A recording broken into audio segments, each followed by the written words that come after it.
कि जो एक सीएम जिसकी कुर्सी पे जिसको हमने वहां बिठाया वो बोल रहा है कि बटोगे तो कटोगे। बहुत बारी हमने सुना ऐसे नारे कि मुल्ले काटे जाएंगे तो राम राम चिल्लाएंगे, इस तरीके के गंदे दहशत उग्र शब्दों वाले नारे। अब आप मुझे बताएं कि आपके घर के अंदर चाहे तिरंगा लहरा रहा है, चाहे केसरी है, चाहे भगवा है, चाहे हरा है, मेरी औकात क्या है जब आप संविधान आपको इजाजत देता है वो करने की? मेरी या किसी इंडिविजुअल की आपकी प्राइवेसी में मैं ताला तोड़ के आपके घर पे कैसे चढ़ सकती हूँ? तो इसका मतलब मुझसे बड़ा क्रिमिनल, मुझसे बड़ा ठग कोई नहीं है। तो अगर आपकी प्राइवेसी है, वो आपका घर है, आप कुछ भी लहराएं आपका संविधान, तो इसका मतलब मैं करवा रही हूँ ना। फिर बार बार दिखाया जाएगा कि मुसलमान ऐसा है, मुसलमान खराब है, मुसलमान ये है, दहशतगर्द है, ऐसा किया वैसे किया, जबकि वो कांड करने वाले भी 100% जब कार्रवाई, अगर कहते हैं फेयर एंड जस्ट इन्वेस्टिगेशन होगी तो वो कार्रवाई में पता चलेगा कि वो बंदा भी बीजेपी से ताल्लुक रखता होगा, आरएसएस से ताल्लुक रखता होगा, जिसने शूट आउट भी किया। इसके पीछे 100% करने वाले भाजपा के लोग निकलेंगे, जबकि आपकी सरकार है, आप मेजोरिटी में है, आप ही के लोग खतरे में है। तो ये तो बहुत अनफॉर्चुनेट सिचुएशन है ना। आपको तो इस्तीफा देना चाहिए।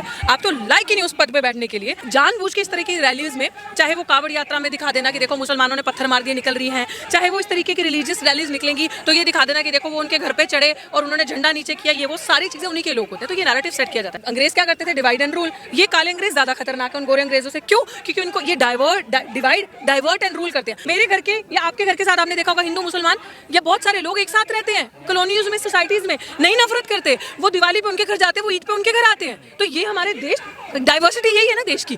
लोग नहीं चाहते नफरत हो, लेकिन सरकारें पैदा करती है। मैम, बहराइच में जो कुछ भी हो रहा है धर्म के नाम पर, सवाल ये है कि आखिर कब तक सरकारी प्रॉपर्टी धर्म की आड़ में जलाई जाती रहेगी? दैट्स वेरी अनफॉर्चुनेट कि धर्म की आड़ में ये चीज़ें होती हैं। और मुझे ऐसा लगता है कि इसमें बहुत बड़ी जिम्मेदार वहाँ का प्रशासन तो है ही है, सरकार खुद है। देखो, हम ना साइंटिफिकली चीज़ों को देखते हैं। मैं ऐसे ही कुछ हवा में नहीं बोल दूँगी, मैं तथ्यों पे और पास्ट रिकॉर्ड को देखते हुए सरकार का जो जिस तरीके से 2014 के बाद से एक रवैया रहा है, ये स्टेट स्पॉन्सर्ड चीज़ें होती हैं। कोई भी चीज़ ना यूं ही नहीं हो जाती। अगर आप मुझे एक बात बताओ कि ऐसा सिस्टम है कि जब आप किसी के पीछे पड़ते हो, या किसी क्रिमिनल भी नहीं है जिसको आपको ख़त्म करना है, उस पर आप कुछ भी कर देते हो, है ना, किसी भी हद तक। ऐसे हवा में कोई चीज़ नहीं होती। इसके पीछे वेल प्लान स्ट्रैटेजी है।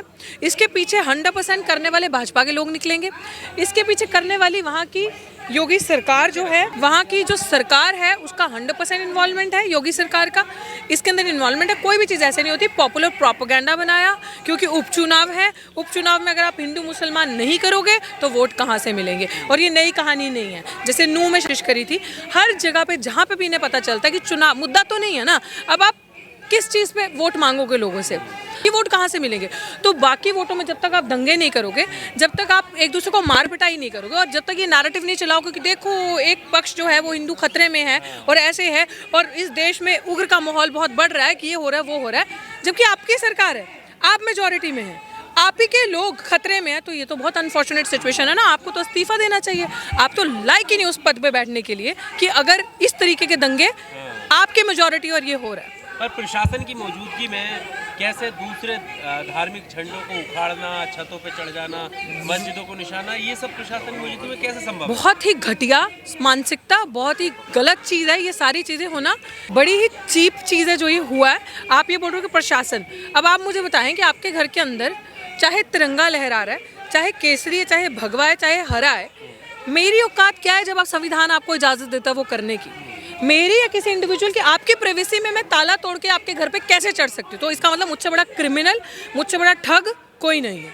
तो अगर आपकी प्राइवेसी है, वो आपका घर है, आप कुछ भी लहराएं आपका संविधान, तो इसका मतलब मैं करवा रही हूँ ना।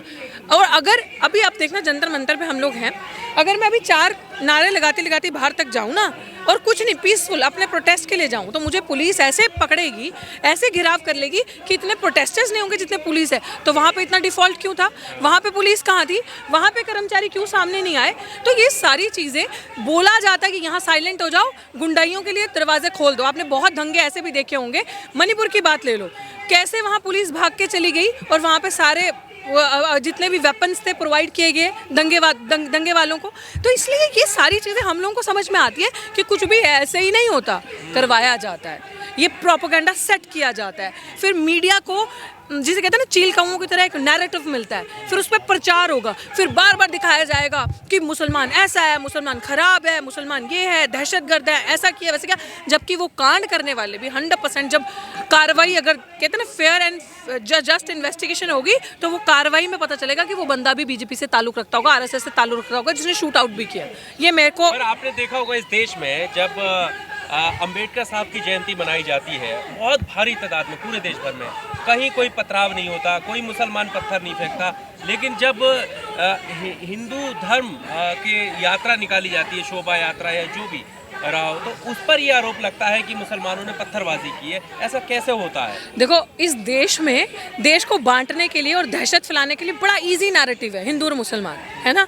मर्रा तो दलित भी है साथ साथ, लेकिन आपने बिल्कुल सही बात कही कि जब अंबेडकर साहब की वो निकलती है तो इन्होंने, क्योंकि बीजेपी को कहीं ना कहीं ये चीज़ बिल्कुल पता चल चुकी है कि जितना हमने पिछले 2014 के बाद से मुसलमानों को सताया है, बदनाम किया है, कोरोना काल में तक नहीं छोड़ा, पूरी तबलीगी जमात को बदनाम करने की कोशिश करी, हर तरीके से, जिससे कहते हैं ना CA-NRC से लेकर प्रताड़ना करने की कोशिश करी, तो उसको एक मतलब ऐसे अंडरलाइन करके रख दिया ना कि कोई भी चीज़ है इल्ज़ाम इन पे डालो क्योंकि वोट लेना है।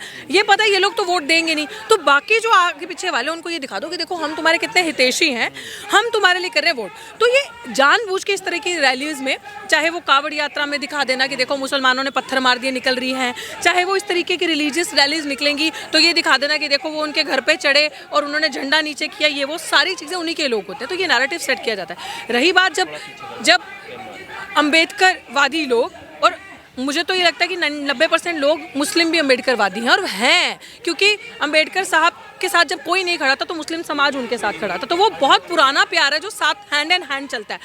वो लोग जो संविधान को मानते हैं, वो लोग जो इस देश को प्यार करते हैं, वो ये 85% जो आज की आबादी के हिसाब से 92% है, जिसमें हिंदू, मुस्लिम, सिख, ईसाई, दलित, पिछड़ा सब आता है। ये लोग कभी भी उग्र माहौल नहीं करते, ये लोग इस देश को कभी भी बटने नहीं देंगे। ये आरएसएस है भाई, ये भाजपा खुद है, उनको ये चीज़ जलानी है, उनको मुद्दा चाहिए, उनको जानबूझ के देश में। आप मुझे बताएं, मैं समझ नहीं पाई आपका सवाल। कि दुकानों में जो आग लगाई गई है वो कौन है? आपके पास रिपोर्ट है किसने आग लगाई है दुकानों में? मैं तो आपको बता ही रही हूँ ना ये बात कि किसी भी तरीके का इनडिसिप्लिन, उग्र माहौल पैदा करने वाले अम्बेडकरवादी कभी नहीं हो सकते। इस तरीके का माहौल वही पैदा करेगा जिसको दहशत की राजनीति करनी है, जिसको डर भय की राजनीति करनी है, और जिसको लोगों को बांट के। अंग्रेज क्या करते थे? Divide and rule. ये काले अंग्रेज ज़्यादा खतरनाक है उन गोरे अंग्रेजों से। क्यों? क्योंकि उनको ये डिवाइड, डाइवर्ट एंड रूल करते हैं। आपको मुद्दे से भड़का दिया, अब बहराइच हो रहा है। अब कहीं पे बेरोजगारी में आप देखो रैंक क्या है हमारा, आई थिंक 155 आया इस बार। हमने देखा कि पहले जब पुलिस कार्रवाई होती है, अगर सीए को लेकर प्रोटेस्ट होता है या मुस्लिम किसी मुद्दे को लेकर प्रोटेस्ट करते हैं और उसमें कोई आगजनी ऐसी होती है तो मुस्लिमों से वसूली की जाती है। अभी देखा हमने बहराइच में बहुत सारे घरों को, दुकानों को जलाया गया। आपको लगता है कि यूपी सरकार को ऐसा कदम उठाना चाहिए? बिल्कुल भी नहीं। देखो ये तो यही चीज़ आ गई ना कि आप खुद, मैं आपको बोल तो दिया, स्टेट स्पॉन्सर्ड हेट है ये, हेट स्टेट स्पॉन्सर्ड प्रोपेगेंडा है, जानबूझ के दिखाने के लिए कि देखो इनको सजा दी हमने, इनके साथ ये हरकत करी हमने। तो ये एक बहुत ही, मतलब आप खुद अराजकता फैला रहे हो, आप खुद वो काम कर रहे हो। This is unfortunate. किसी भी तरीके का दंगा, किसी भी तरीके का अनकॉन्स्टिट्यूशनल काम अगर सरकार करती है, अगर सरकारी बंदा करता है, अगर पुलिस वाले करते हैं, वो सब अब एंटी नेशनलिस्ट है, वो सब अपराधी हैं। तो आप कानून को अपने हाथ में ले रहे हो, ये सबसे बड़ा गुनाह है। आप, बात ये ना कि फेयर एंड जस्ट सिस्टम है ही नहीं, तो आप किससे करोगे? आपको ये दिखाना है कि अभी चुनाव है, इसका मुद्दा बनाना है। आपको नहीं यार, इस सरकार को नहीं परवाह है लोगों की जान की, लोगों की कुर्बानियां। लोग क्या, किसी का बच्चा मर जाए, किसी के साथ कुछ हो जाए, यहाँ पे आप खुद सोचो, यहाँ पे दलित की बहन बच्चियाँ जब रेप होता है उत्तर प्रदेश में ही, उनको इंसाफ नहीं मिलता और आरोपी छूट जाते हैं, वहाँ जस्टिस नहीं मिल रहा, तो किसकी बात कर रहे हो आप? तो ये तो खुद किया जाता है। तो मुझे लगता है अम्बेडकरवादी जो इस देश से मोहब्बत करते हैं, उनकी भी संपत्ति है जो जलाई जा रही है। बिल्कुल जला। अब जो ये हो रहा है गैर संवैधानिक काम, उनको कैसे रोके? इलाज सरकार हटाओ।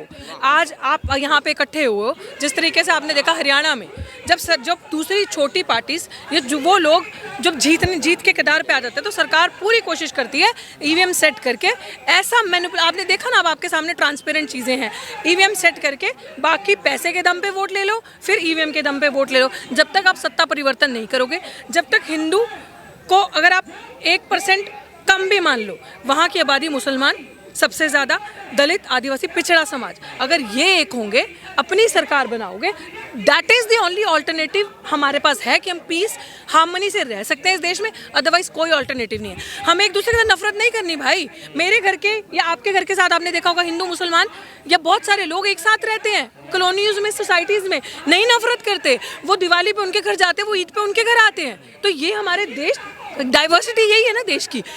लोग नहीं चाहते नफरत हो, लेकिन सरकारें पैदा करती हैं। तो आपके पास ऑप्शन यही है, अगर आप अपनी सरकार बदलोगे, अगर आप सरकार लेकर आओगे और अगर आप प्रताड़ित हो, गरीबों की सरकार बनेगी, आपका नेता, आपका राजा, आपका सीएम पीएम अगर आपके बीच में से होगा तो आपका भला होगा, वरना वो लोग आपका भला कभी नहीं करने वाले। यूपी के सीएम जब ये कहते हैं कि बटोगे तो कटोगे, आपको लगता है इस तरह के बयान जो है वो गहरा असर डालते हैं समाज पे? जनता को सोचना है ना कि जो एक सीएम जिसकी कुर्सी पे, जिसको हमने वहाँ बिठाया, वो बोल रहा है कि बटोगे तो कटोगे। बहुत बारी हमने सुना ऐसे नारे कि मुल्ले काटे जाएंगे तो राम राम चिल्लाएंगे, इस तरीके के गंदे, दहशत उगर शब्दों वाले नारे। तो मुझे लगता है कि ये अराजकता माहौल खुद ही पैदा किया जाता है। लोगों को ये चीज़ समझनी है कि आपको वो नेता चाहिए अपना। आपने देखा होगा कि जब 4-4 बार बहन जी की सरकार बनी थी तो क्या माहौल था।